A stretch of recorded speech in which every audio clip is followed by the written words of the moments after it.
বিশেষ করে ইসরায়েলকে নিরাপত্তা দিতে মোতায়েন করা ইউএসএস হ্যারি ট্রুম্যান নিয়ে মার্কিন প্রশাসন পড়েছে চরম বিপাকে। আকাশে, মাটিতে না সমুদ্রে, কোন দিকে চোখ রাখবে মার্কিন সেনারা? বিপদ তো সব দিকে।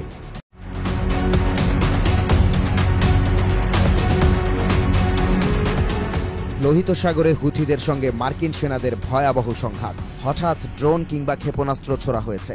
এবারের বিষয়টি মোটেও তা নয়, কুপকাত করে সেই বিবৃতিও দিয়েছে হুথি বিদ্রোহীরা। এর মধ্যে মধ্যপ্রাচ্যের জলসীমার আশপাশের মিত্রদের চতুর্মুখী বিপদে লোহিত সাগরে মোতায়েন করা মার্কিন রণতরীগুলো।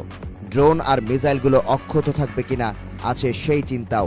হুথিদের কড়া নজর মধ্যপ্রাচ্যের জলসীমায় মোতায়েন করা মার্কিন ইউএসএস হ্যারি ট্রুম্যান যেই রণতরী দিয়ে ইয়েমেনে হয়েছে হামলা। রণতরী মোতায়েন করা এলাকায় কয়েক ঘন্টা চলেছে অপারেশন। মঙ্গলবার শুরু হয়ে বুধবার পর্যন্ত চলেছে এই অপারেশন। ড্রোন আর ক্ষেপণাস্ত্র দিয়ে হামলা হয়েছে এই রণতরীতে।